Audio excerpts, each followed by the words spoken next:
Netflix पे एक docu drama आया है इस हफ्ते जिसका नाम है सोशल डायलेमा। क्या आपको पता है कि उसमें आप भी रोल निभा रहे हैं? मैं भी उसमें एक किरदार हूं, लेकिन ये बात हमको पता नहीं थी। कुछ एहसास था कि हम लोग किसी गेम में फंसे हुए हैं और उसके पात्र हैं, लेकिन हमको इतना साफ साफ नहीं पता था कि हम इसमें कितनी बड़ी भूमिका निभा रहे हैं। वी द पीपल की जगह हम लोग वी द डेटा हो गए हैं।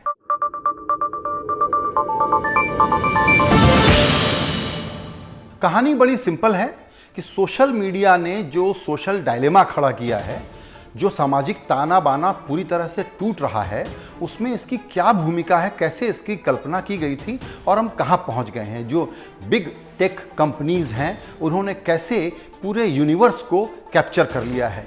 ये देशों की सीमाओं से परे हैं, ये दुनिया में कई देशों में राज करते हैं, कई सरकारों से ज़्यादा ताकतवर लोग हैं और ये ऐसा क्या बिजनेस चला रहे हैं जिसके चक्र में हम फंस गए हैं, हम ज़ॉम्बी हो गए हैं, हम इनके हाथ की कठपुतलियां हो गए हैं। यही बात है इस पूरे डॉक्यू ड्रामा में और ये हम सब के लिए देखना ज़रूरी है। कहीं ना कहीं जो मन में थी, कुछ कुलबुलाहट थी कि कुछ तो गड़बड़ है, आपकी क्लैरिटी साफ हो जाएगी कि आपको आगे क्या करना है।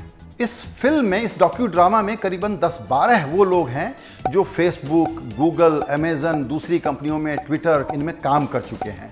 वो अपने अनुभव से बताते हैं कि जब ये कुछ डिज़ाइनर लोग मिल करके ये बना रहे थे सिलिकॉन वैली में, करीबन 50 से 100 लोग रहे होंगे, उन्होंने एक इतना महाकाय, महादैत्य खड़ा कर दिया है जो आजकल हमारे मन को पूरी तरह से कंट्रोल कर रहा है। ये कैसे होता है?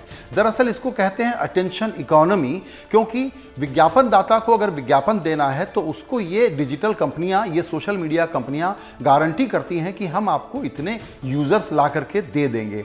इस यूजर का समय इन सोशल मीडिया प्लेटफॉर्म्स पर, जो करीबन 10 बड़े प्लेटफॉर्म्स हैं, उन पर ज़्यादा से ज़्यादा वक्त कितना गुजरे, कैसे गुजरे, उसके लिए वो हमको नज करते हैं और एक प्रकार से हमको ज़ॉम्बी मोड में ले जाते हैं, हमको नशेड़ी बना देते हैं। उसके टूल क्या हैं? उसके टूल हैं शेयर करो, लाइक करो, नोटिफिकेशन भेज रहे हैं उसको खोलो, फोटो के साथ टैगिंग करो और फिर वो रिकमेंड करते हैं। अगर आपने कोई एक बार कोई एक चीज़ सर्च की है तो उसके बाद आप देखते होंगे कि उसी प्रकार के वीडियो आ रहे हैं। तो जो डिजिटल मीडिया की कल्पना, जो सोशल मीडिया की कल्पना लोगों को जोड़ने के लिए, ताकतवर बनाने के लिए की गई थी, वहाँ दरअसल हम लोग टूटते जा रहे हैं और बेबस होते जा रहे हैं, इनके हाथ में खेल रहे हैं। अब हम हो या आप, हमारे घर में, दोस्तों में एक सीन तो बहुत कॉमन है कि जब देखो तुम मोबाइल पर लगे रहते हो, खुद भी लगे रहते हैं, लेकिन दूसरे को हम उपदेश देते रहते हैं कि तुम कितना वक्त इस पर गुजारते हो। इससे जो आइसोलेशन क्रिएट हो रहा है, उसमें हमारे सेल्फ स्टीम की समस्या पैदा हो रही है। इससे तरह तरह की मनोवैज्ञानिक समस्याएं पैदा हो रही हैं और अमेरिका, इसी नेटफ्लिक्स के डॉक्यू ड्रामा में अमेरिका के एक एक्सपर्ट बता रहे हैं कि किस तरह से 2010-11 तक जो टीनेज बच्चे हैं, प्री टीन और ओल्ड टीन, उनमें आत्महत्या की संख्या क्या थी और सेल्फ हार्म, जिसमें वो मरे नहीं लेकिन अपने को नुकसान पहुंचाया, इतने ज़्यादा परेशान थे, उसका आंकड़ा क्या है, ये हम आपको बताना चाहते हैं। 2010 के पहले जो आंकड़ा था, उसके बाद सेल्फ हार्म वालों में 62% की बढ़ोतरी हुई। जो टीनेज के छोटे बच्चे हैं उनमें 189% की बढ़ोतरी हुई।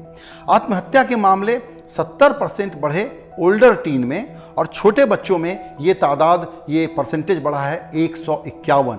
ये बहुत ही डरावना आंकड़ा है। इसकी अहमियत समझिए कि कितनी बड़ी महामारी की तरह से ये समस्या फैलती जा रही है। असामाजिक तत्व, इसके अलावा पोलराइज कराने वाले लोग, उसके अलावा सिविल वॉर कराने वाले लोग और झूठ को सच बनाने वाले लोग इन टूल्स का इस्तेमाल करते हैं और उनको रोकने का कोई तरीका नहीं है, क्योंकि रोकने पर आपके पास डेटा कम आएगा और ये कंपनियां, ये बिजनेस मॉडल चलता है कि आपके पास ज़्यादा से ज़्यादा डेटा किस तरह से आए। तो हम ह्यूमन बीइंग नहीं रहे, हम डेटा हो गए हैं और हमारी माइनिंग की जा रही है, हम रॉ मटेरियल हो गए हैं। तो ये अटेंशन इकोनॉमी, या विशेषज्ञों ने इसको दूसरा लफ्ज दिया है सर्विलांस कैपिटलिज्म, चलता कैसे है? ये जो आप सुनते हैं आर्टिफिशियल इंटेलिजेंस और मशीन लर्निंग, इसका काम ये नहीं होता है कि ह्यूमन व्यवहार को जान करके वो किसी एक मुकाम पर पहुंचे।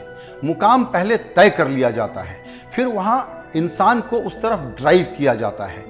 मानसिक व्यवहार जो है, हमारा जो बिहेवियर है, उसका कंट्रोल हमको पता नहीं चलता और ये टूल हमारे से अपने हाथ में ले लेते हैं।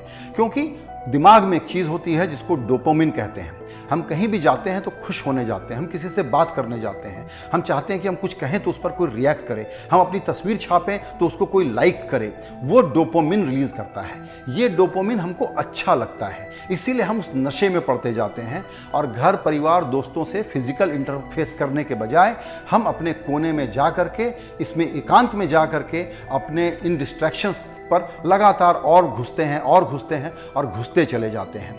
सोचा गया था कि ये टेक्नोलॉजी जो है ये एक यूटोपिया, आदर्श लोक बनाएगी, लेकिन दरअसल हम पाताल लोक में, डिस्टोपिया में पहुंच गए हैं।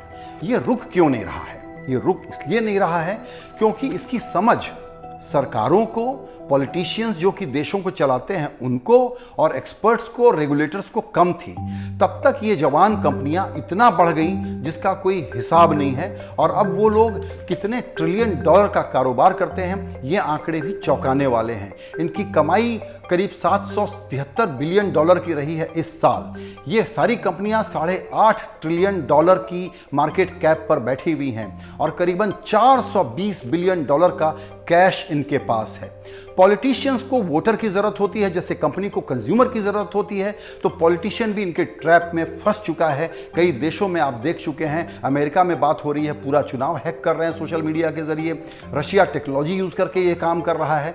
इतनी भयावह तस्वीर बनती जा रही है पूरी दुनिया में, जिसका अनुमान हम सब लोगों को थोड़ा थोड़ा है, लेकिन क्लैरिटी नहीं थी। ये डॉक्यू ड्रामा यही क्लैरिटी हमको दे रहा है। तो जो इंसान की बुनियादी चाहत है कि उसकी आइडेंटिटी को कोई माने, उसकी कोई तारीफ करे, उसको कोई अच्छा बोले, ये चाहत हम वहाँ पूरा करने जाते हैं और हम उनके हाथ की कठपुतलियाँ बन जाते हैं, हम उनके डेटा बन जाते हैं। हमको वो वैलिडेशन चाहिए होता है, हमको वो गुदगुदी चाहिए होती है, और एक प्रकार से हमारे मन पर ये मशीनें कब्जा कर लेती हैं। फिर वो अपने डिफाइंड गोल हैं, उनका ऑब्जेक्टिव तय है कि आर्टिफिशियल इंटेलिजेंस और मशीन लर्निंग को यूज़ करके कहाँ पहुँचना है। हम उसके साथ सिर्फ उसके हाथ में खेलने वाले पपेट हैं, इससे ज्यादा कुछ नहीं। अब आगे करे क्या? इससे बचने के दो उपाय हैं। निजी तौर पर हम और आप जो कर सकते हैं वो ये है कि जहां आपको कोई नज कर रहा है, हमारे बच्चों को नज कर रहा है कि ये रिकमेंड कर दिया, इसको देख लो, इसको खोल लो, रिफ्रेश कर लो, बार बार तुम्हारी अपनी न्यूज़ फीड आ जाएगी, तुम्हारी पसंद की तस्वीरें आ जाएंगी।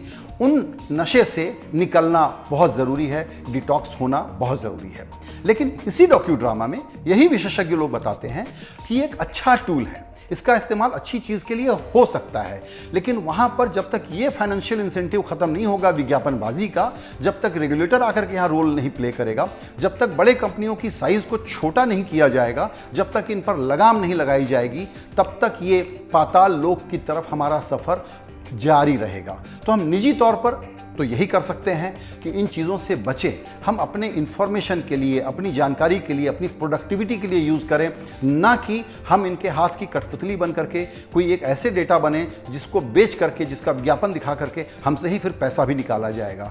दरअसल ये सारे टूल फ्री थे, हमको बड़े एम्पावरिंग लगते थे। हम इसके कुचक्र में जब फंसे तो हमको इसका आइडिया नहीं था कि इसका फाइनल आउटकम क्या होने वाला है, और ये आउटकम बहुत डरावना है।